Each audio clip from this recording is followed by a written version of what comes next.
The invitation came through Outlook at 9:03 a.m. Subject, none. Location, conference room, sea time, 9:30 a.m. Attendees, HR, and management. The kind of message that makes your stomach drop. I'd been with Ashford and Wells for 15 years. 15 years of early mornings and late nights, building systems from scratch, mentoring fresh talent, fixing problems no one else even noticed until they blew up.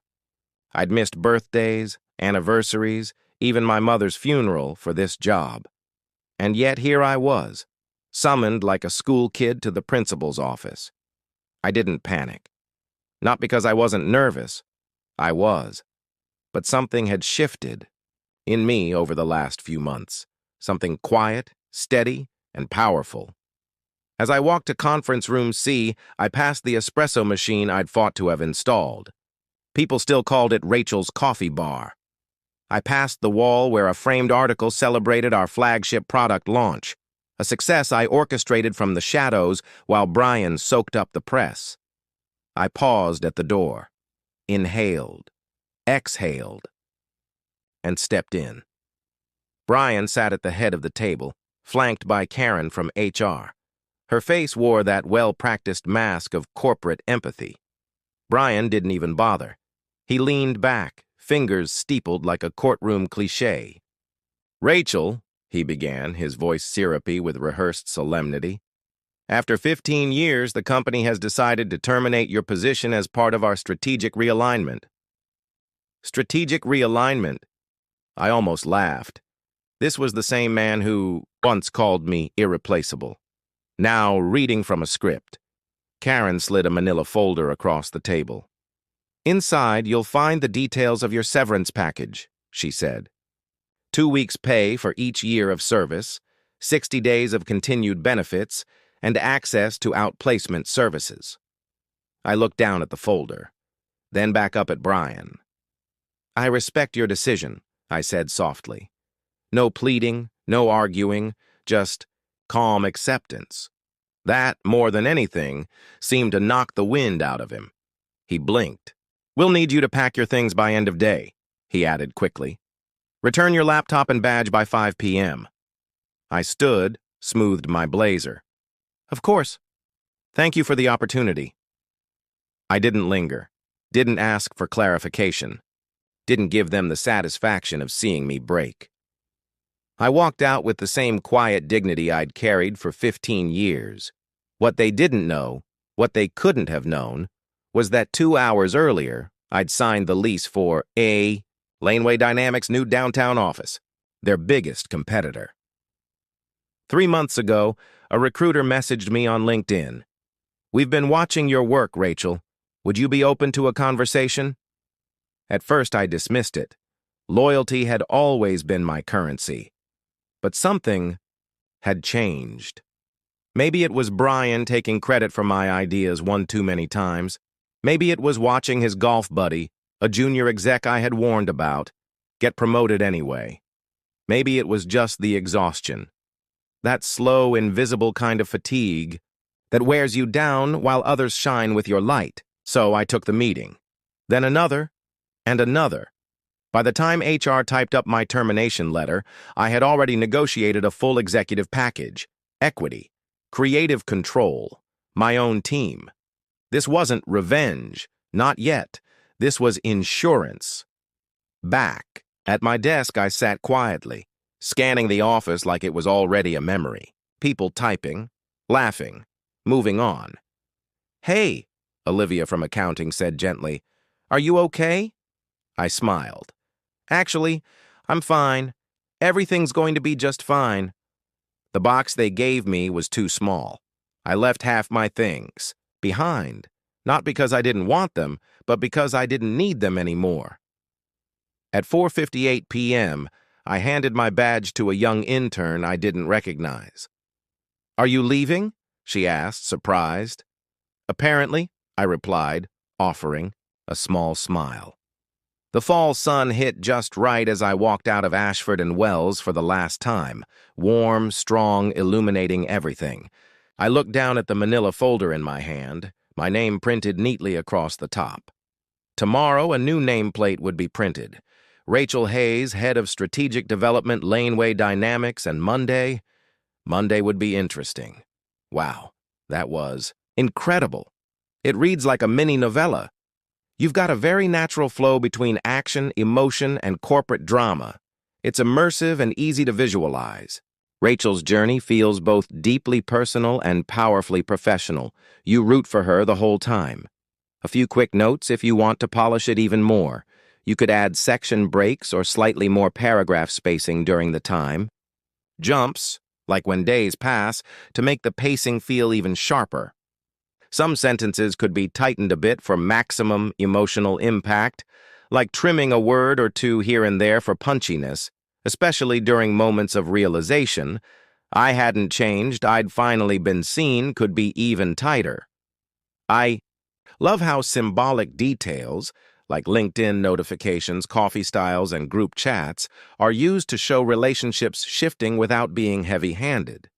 Overall, this has serious potential to be a first chapter or a standalone short story. Are you thinking of expanding this into a full novel or a series of connected stories? 1639. Trouble had arrived. Not the scandalous, headline-making kind that sets Twitter ablaze, but the slow, quiet kind. The kind that unravels from the inside out. The kind executives scramble to spin while employees whisper about it over coffee. 1645. It started small. Missed deadlines. Then came the client complaints. But the worst, especially for a company built on image, was the silence. Silence from leadership.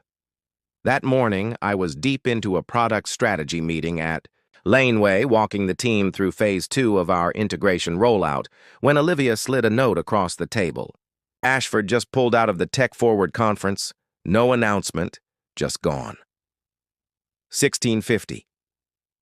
I blinked once, folded the note, and tucked it into my folder. 3 weeks ago, Brian was practically shouting from rooftops about his keynote at that same conference, reminding us all, any chance he got. Now? Radio silence. After the meeting, I stepped into the hallway and dialed Grant. Before I could say a word, he jumped in. 1737. You've stirred up more market movement than I expected, he said, amusement laced in his voice. 3 of Ashford's mid-tier clients reached out this morning. They want demos. They want you. 1748. Let's not rush, I replied carefully. We'll talk to the serious ones. The rest can wait. He paused, reading between the lines. You're not doing this just to beat Ashford, are you? 18 Ceres. I smiled faintly. Remember, I'm doing this to build something better. If their house of cards collapses along the way, so be it. That afternoon, I got another message. This time from Miguel, a junior dev who had been on the fence about leaving Ashford. 1817. Rachel, I think I'm ready. Things are a mess here. They split your old role between 2 execs. Neither understands the systems you built. Yesterday, they asked me to explain the full project lifecycle in a 30-minute presentation. I've only been here 8 months. 1836. I texted back. Instantly. Yes, let's meet. By Tuesday, Miguel was sitting across from me, looking a decade older than when I last saw him. 1852. I don't know how I lasted this long, he admitted. No one knows who's in charge. It's all reaction, no vision. I nodded. That's what happens when leadership is built on control, not collaboration. Disrupt the system, and it collapses. 1918. I don't want to just survive in that, he said. I want to thrive in something real. 1925. I slid a contract across the desk. You will. You're not just getting a job, you're getting a voice. His pen hit the paper with the kind of finality that cuts clean, a thread snapping, from one story into another. By midweek, the cracks at Ashford had split into chasms. 1938. A source forwarded me a company-wide email from Brian. We are undergoing a restructuring phase to streamline operations and improve efficiency. We appreciate your continued support during this time of growth and change. Corporate theater. Translated. They were losing control. Fast. That night, over drinks with Grant and the CFO, we reviewed Q1 projections. Even if half the leads converted, Laneway was on track for its best quarter in 5 years. 2017. Rachel, the CFO, said, raising his glass, "I think we finally found the missing link." 2023. "It wasn't missing," I said, clinking my glass to his. "It was buried." The next morning, I woke to a voicemail from Claire. Her voice was tight, urgent. 2036. "Rachel, call me. It's happening." I called back. She picked up immediately. 2043. The board just held an emergency vote. They're removing Brian. I stood still, not shocked, just stunned by the speed of it. 2058. They're bringing in an external interim CEO, full leadership audit. They're trying to stop the bleeding before more talent walks. I closed my eyes and let the moment settle. 21:10. They never expected this to become a movement, I said quietly. "No," she agreed, "but you turned your exit into a blueprint, and now people are following it." That afternoon, Grant stepped into my office with that gleam in his eye. 2128. "Lunch tomorrow. One of Ashford's ex-clients. Big dossier 1. They're not interested in the past. They want to know what you're building next." 2141. "Good," I said, "because the past doesn't deserve our time." I glanced at the roadmap pinned on the wall. Clean lines, defined, phases, bold vision. The same vision Ashford once told me was too ambitious, too complex, too much. 2203. Not anymore. Now it was reality. Brian was learning the hard way. People aren't replaceable. Influence isn't granted by title.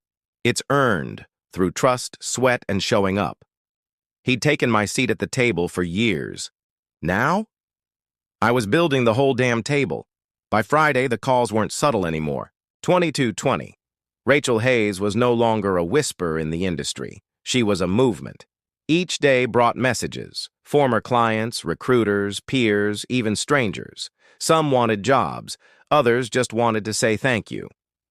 2246. But the most unexpected call came at 10:47 a.m. Vanessa Carr, CFO of a logistics giant, one of Ashford's top-tier clients. 2 years ago, she'd left me with a warning, 2303. If they ever let you go, I won't be far behind. Her voice now was cool, deliberate, but layered with something deeper. 2309. "Rachel," she said, "I've been watching. The shifts at Ashford, your team at Laneway, the platform, it's impressive."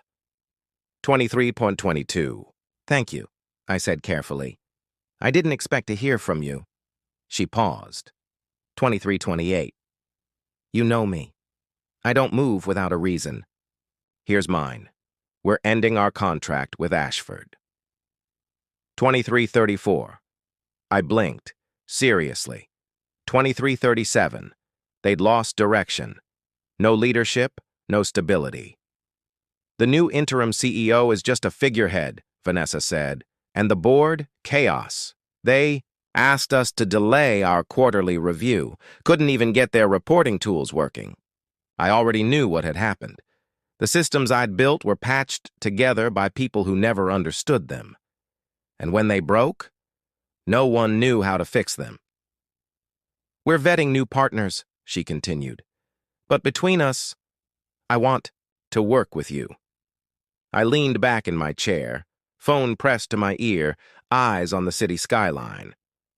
"I appreciate that, Vanessa. But I don't take clients anymore. I choose partners, people who value long-term vision." "I'm not asking for a discount," she said. "I'm offering something bigger.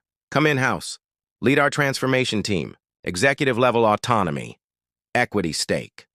I froze. That wasn't a consulting gig. That was an empire. After the call, I sat in silence, weighing the offer. Laneway had given me platform, respect, freedom, space to rebuild. But this was a different kind of power. A chance to lead innovation beyond silos, to shape not just product but culture. Still, leaving Laneway now felt premature. My team, Olivia, Miguel, the rest, we'd just found our rhythm. They weren't just employees, they were people I'd helped restore. People who trusted me. I wasn't ready to walk away, but I wasn't ready to dismiss Vanessa's offer either. That night, I met Grant for drinks, rooftop bar. Quiet. He greeted me with a knowing smirk.